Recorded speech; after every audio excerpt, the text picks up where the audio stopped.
have to reason with your mind and negotiate, and your mind will always do what it thinks you want. That's its job. The feeling that cannot find its expression in tears may cause other organs to weep.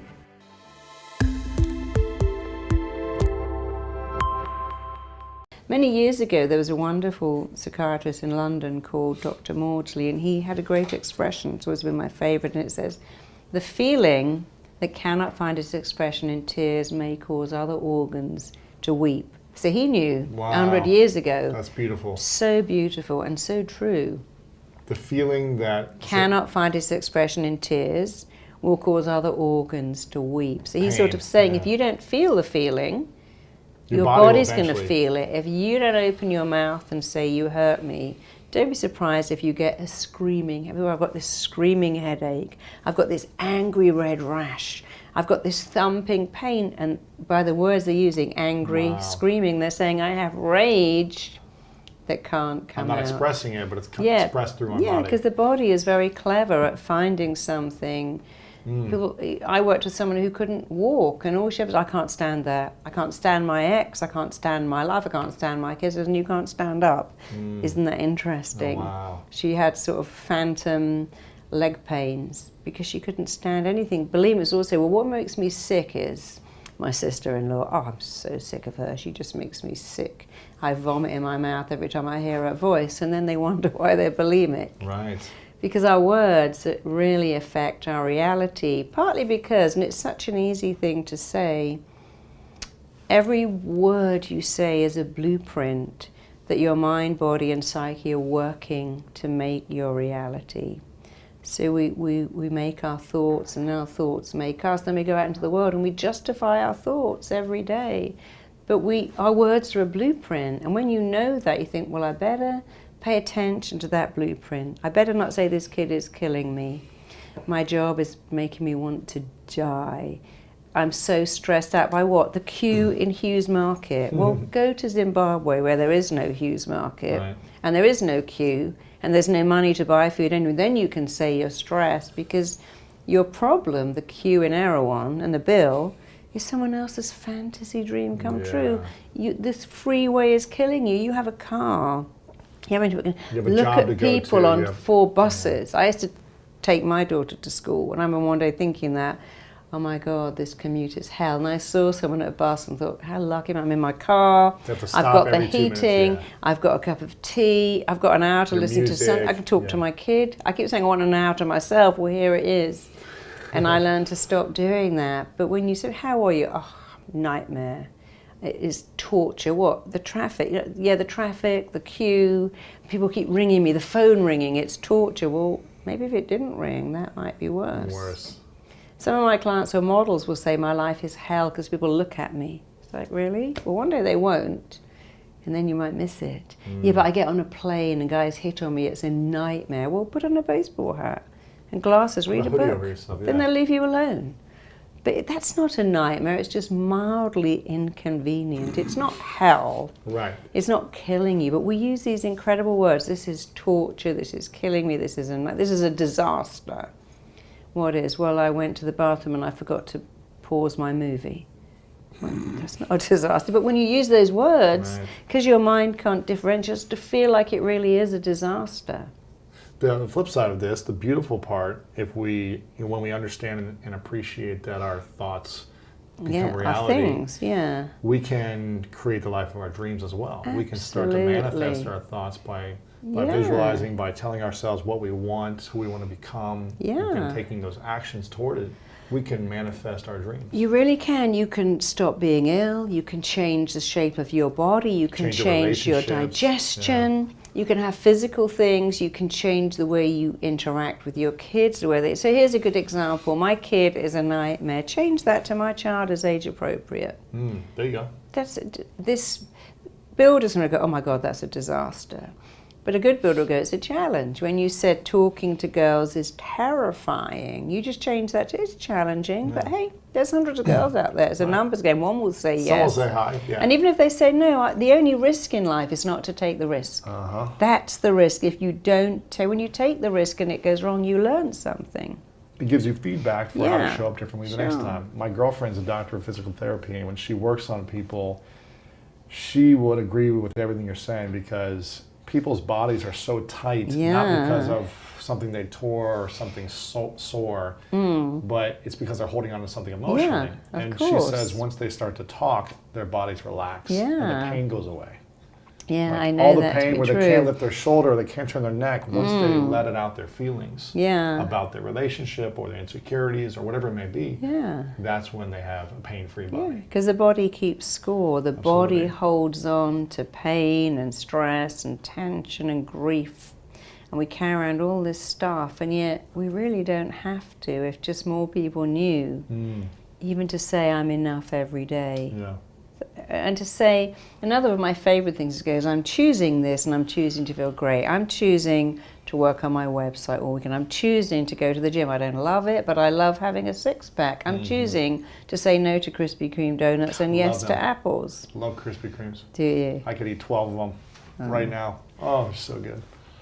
But I choose to eat healthy. Yeah, and if you say, I'm choosing to do this and choosing to feel great about it, your mind has a very clear image. The way you feel about everything is down to two things: the pictures you make in your head and the words you say to yourself. There's nothing else. So if you choose to run, going, I'm running, so I'm raising money for charity, so I'm going to complete this run. Even though my feet hurt, my knee hurts because I'm going to raise money. But you could run going, oh, I hate this. I could be at home watching Netflix, I haven't eaten, and now my knee hurts, and then you'll have to stop. So when you keep saying, I'm choosing it. Yeah. So if you're an Olympic athlete, you would choose to get up at 4 a.m. and train.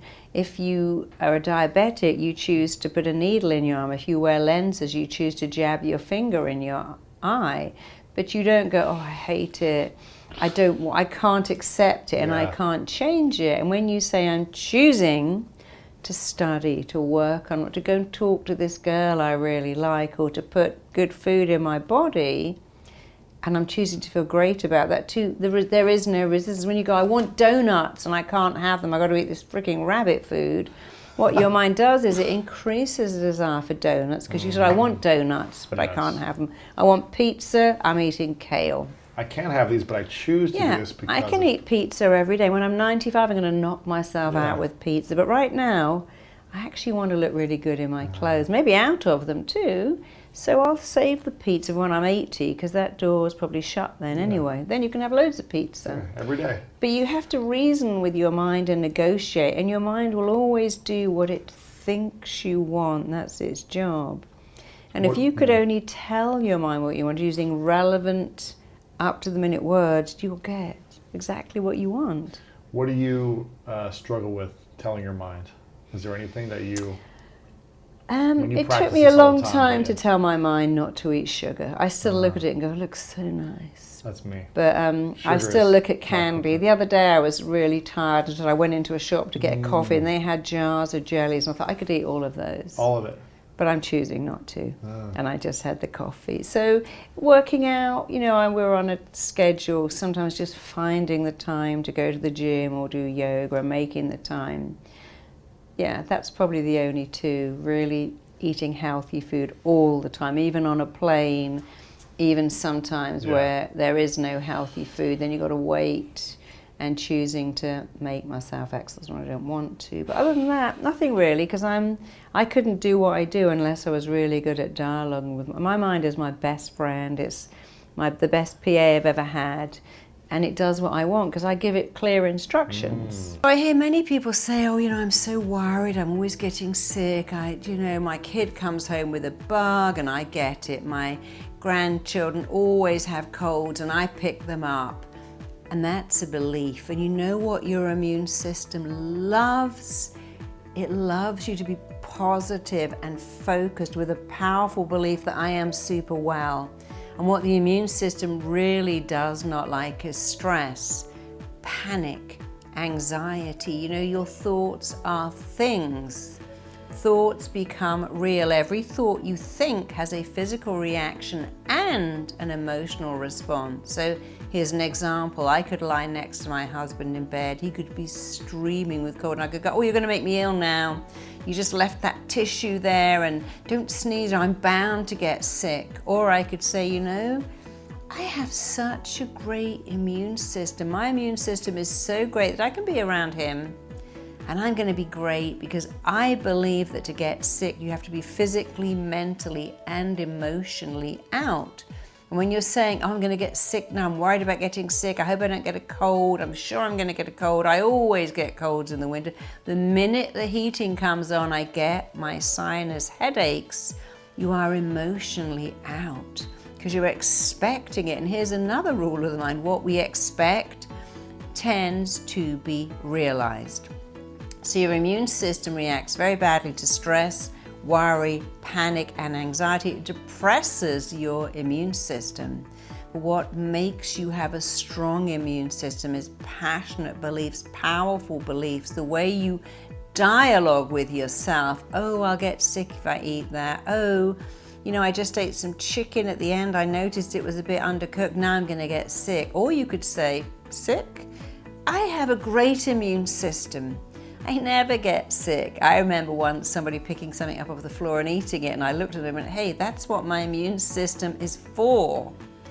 And I travel a lot. I'm always going through time zones. I don't get sick and I don't get jet lag because I tell my immune system, hey, you can respond. I tell everyone, well, I sleep on the plane. Wherever I arrive, I sleep. I adapt really easily, and I do, but I tell myself that. I program my mind, condition my mind, dialogue with my mind by saying, oh, I've just adapted. I slept on the plane. I feel great. I'll sleep tonight. I don't have to wash everything I eat because I have a great immune system. And you may say, well, I think you're faking it, but you know what? It doesn't matter, because here's something that will really resonate when you let it in. Your mind doesn't know, and it doesn't even care if what you tell it is good or bad, true or false, useful, useless, helpful, or harmful. It lets it in.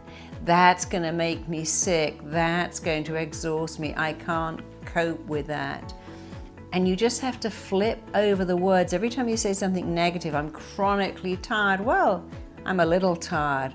I've got the flu. I've got some aches and pains, but you know, I'm going to hydrate and sleep and I'll be great. And of course, occasionally I get a little something and I tell my body, I'm going to knock this out of my system in a day.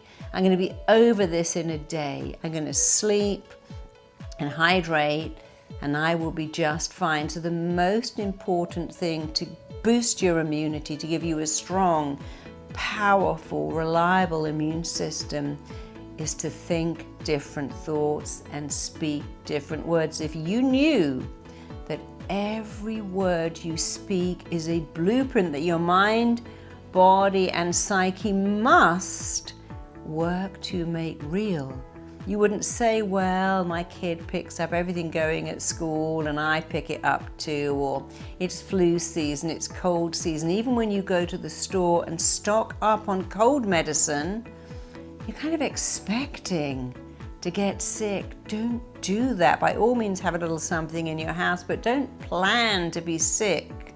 Don't plan it. So use powerful language. My immune system is strong. My immune system is powerful. I have fantastic immunity, a great immune system, because your immune system is your first line of defense. Your immune system does a phenomenal job of keeping you well. And if you believe in it and think great thoughts and fill up your mind with images of your immune system doing a phenomenal job every day, it will do a phenomenal job. What else can you do to help your immune system? Well, here's something people don't seem to know. Every time you eat sugar, it depresses your immune system for 3 hours. And when you're feeling a little off color and you eat candy and chocolate and hot chocolate to give you energy, it actually makes you worse. You are what you eat. If you want to have a great immune system, you need to eat a rainbow diet of fruits and vegetables. You need to eat green vegetables. You need to eat fruits. You need to drink water. So the more candy you eat, the more junk food you eat, your body has to process that. Everything has to go through your immune system. Even when you spray yourself with perfume, that too must go through your immune system. So eat a better diet, fill up your plate with vegetables, and not just the same thing, carrots and peas. Have purple vegetables, green vegetables, orange vegetables, that rainbow diet. Vegetables and fruits, and particularly the skin, have all kinds of compounds that will help your immune system. So eat better, look at what you're eating, buy ingredients, not food. Don't buy TV dinners and processed food and ready food, because that's not real food. Buy ingredients, make real food. Hydrate. People just don't drink water. Oh, it's boring, I don't like water. I don't love water, but my body loves it. And to this day, I have to make myself drink water, especially in the winter.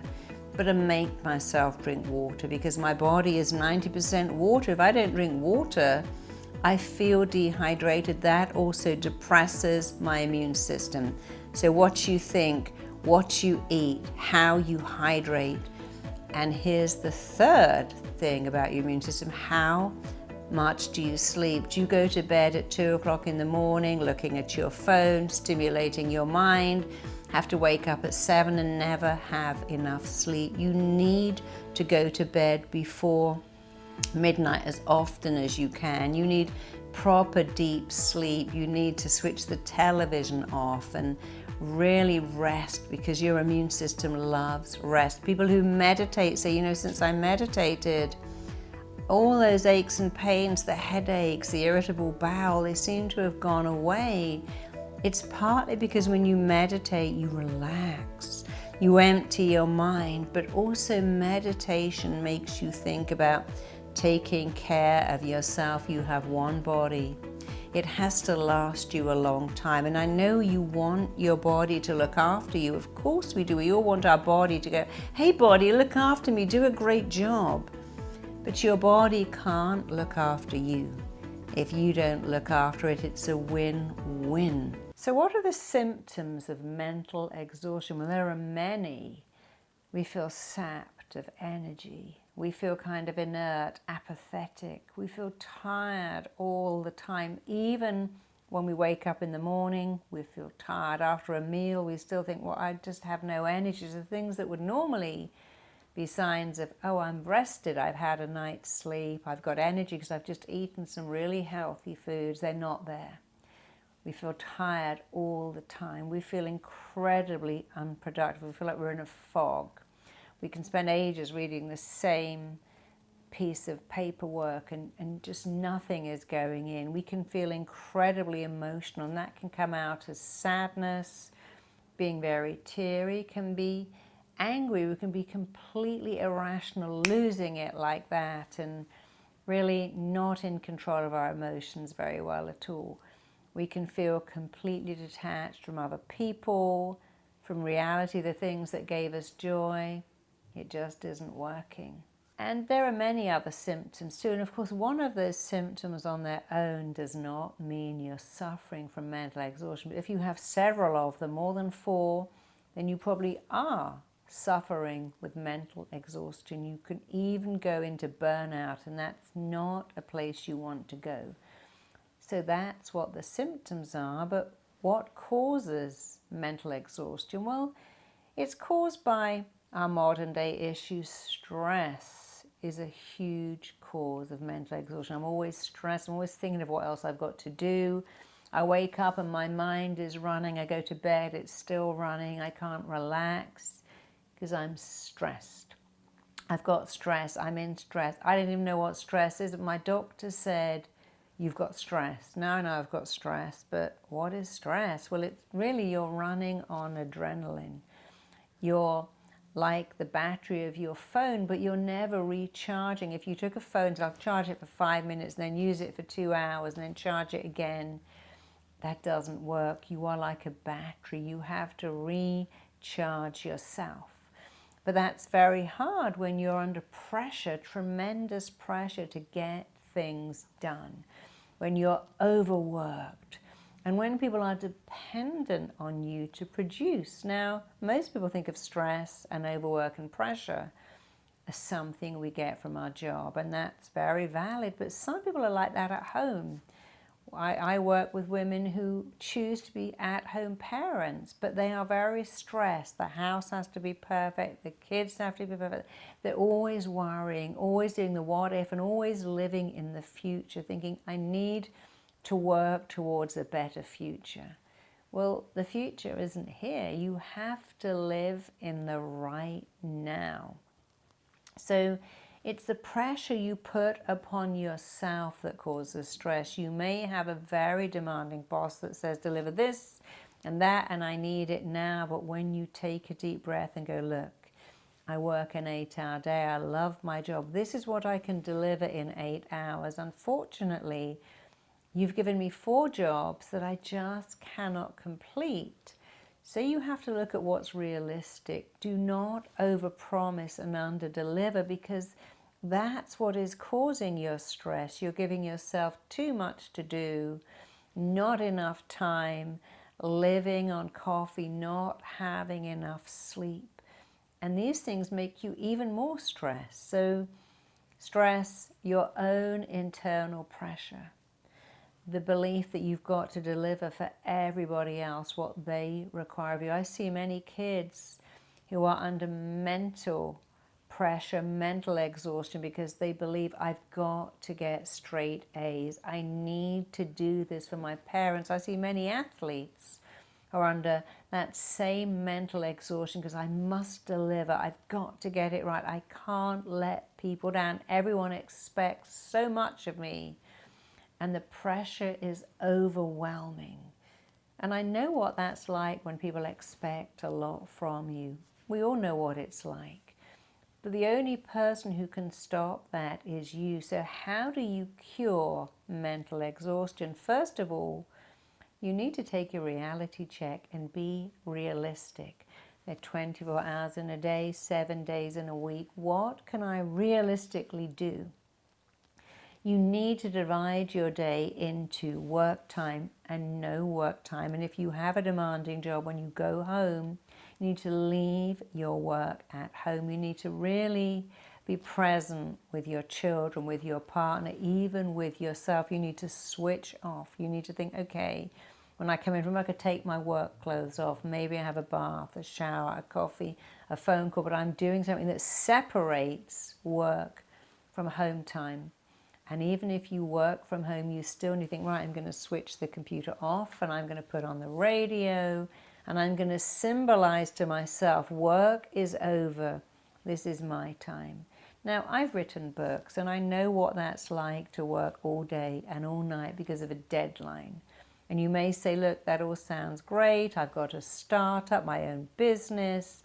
I can't just switch off at 5 o'clock. I've got to work 16 hours a day for a while, and I understand that. And you know what? You can do anything if it has an end date. So if you are in that position of having to work 16 hours, you need to say, this has an ending. I'm doing this for 3 weeks. I'm doing this for a month. I'm doing this for 2 months, but it will end. We can cope with anything, even pain, when we know it has an end date. It's a bit like giving birth. This is not fun, but hey, I'm producing a baby.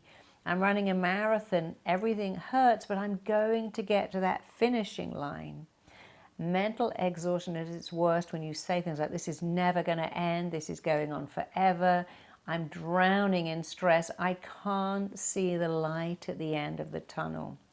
So if you are in mental exhaustion, take a look at your language. Do you say things like, this is killing me, I'm dying under this workload, I am stressed out of my mind, I feel like I'm going insane with tiredness, I can't get on top of this. The minute I answer 10 emails, 102 more come in and it's killing me. I'm at my maximum bandwidth, I'm running out of rope. You see, when you use those very descriptive words, they become a blueprint that unfortunately you start to work from. So you need to say something entirely different. There's a lot of work on here. but I'm going to get through this bit by bit. I have phenomenal coping skills. I can do this. I've got this. It won't be like this for long. For something to get you, to give you mental exhaustion, it has to be permanent, it has to be personal, and it has to be all pervasive. That means it must go on all the time. And you have to think, right, you know, this workload is heavy and it's kind of all consuming, but it's not permanent. I won't be working like this for the next 2 years. It's not personal. I chose it, or my boss gave me this work because he wanted me to do something amazing. And it's not all pervasive. When I'm in the bath, when I'm having a lovely dinner, when I'm sleeping, when I'm having sex with someone, I'm not actually in this mental exhaustion. The problem is we say things like, this is consuming my life. This is happening all the time, 24 hours a day. You know, I meet clients who say, I've eaten 24 hours a day. And I go, really? Is that really true? Did you pee? Yes. Well, then you didn't eat in the toilet. Did you? No. Did you sleep? Yeah, I did. So you didn't really eat 24 hours a day? No, but I feel like I did. But that's not the same. So listen to your language. Do you say, this is consuming me, this never ends, I can't see an end? Is that I'm working 24 hours a day, I'm going insane with tiredness, stress, fatigue. People want so much of me, I just can't deliver. Change that language. People want a lot of me, they expect a lot, and I can deliver. But I'm going to be realistic with what I can deliver. If I'm working for myself, I'll deliver more.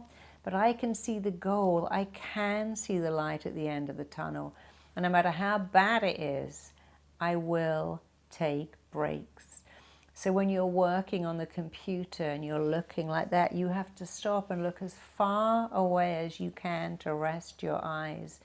You must take breaks and go outside or just move around because you need that. Because at school, of course, you have work, recess, because we all work better. We work, take a break, work, take a break. So do the things that are good for you, work, take breaks. While you're working, say things like, wow, I'm making progress. I can see that I'm getting through this. I feel so good. I've completed that task. I'm making headway here. I feel really productive, even if it isn't true.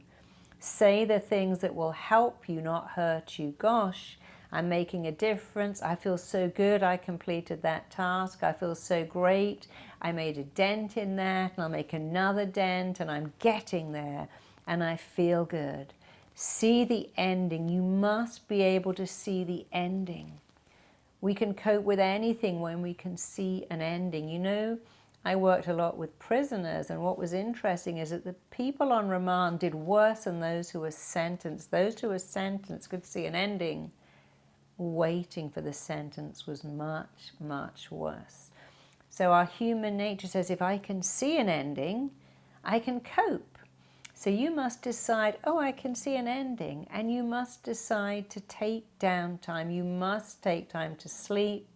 You must hydrate. You must eat well. You can't work and live on coffee and candy bars. You need to at least have some healthy food. I had an experience years ago. I was writing one of my first books. It was due to be submitted. I had to submit the whole book on the 31st of August. Suddenly my publisher said, actually, we're bringing it forwards. Can you submit it on August the 7th? It's like, wow, that's 3 weeks early. And I thought that was going to be really hard, and it was hard. I had to get up in the morning and write and write and write. And I would stop at about midnight or less and just sleep, work. But I could do it because it was 3 weeks, only 3 weeks.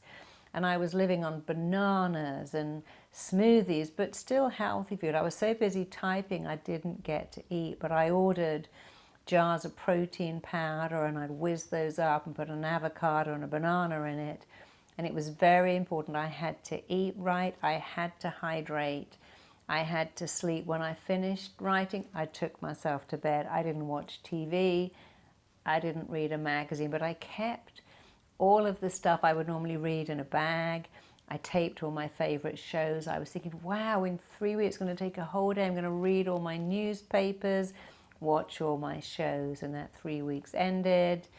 I submitted it. I also realized that I could submit my manuscript on that day.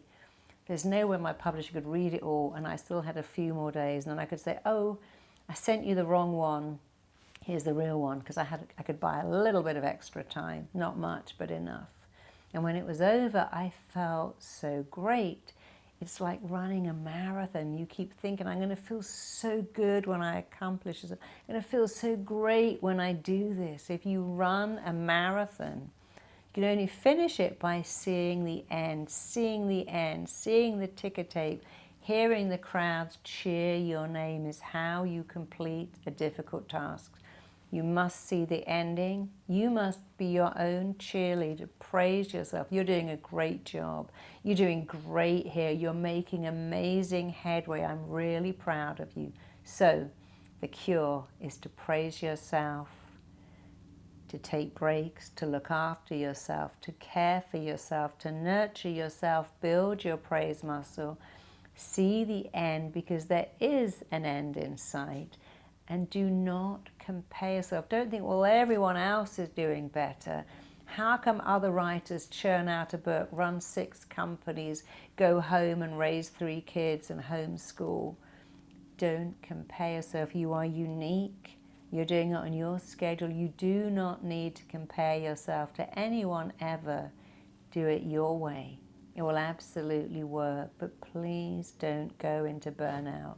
There really is no need. Check out my next video here. When you do one loving thing for your body, it will do so many loving things back. It's not just that you can walk better, you feel better, you jump out of bed better, you probably have better sex. What I think is the main thing that I love about it is that I'm proud of myself for having done this.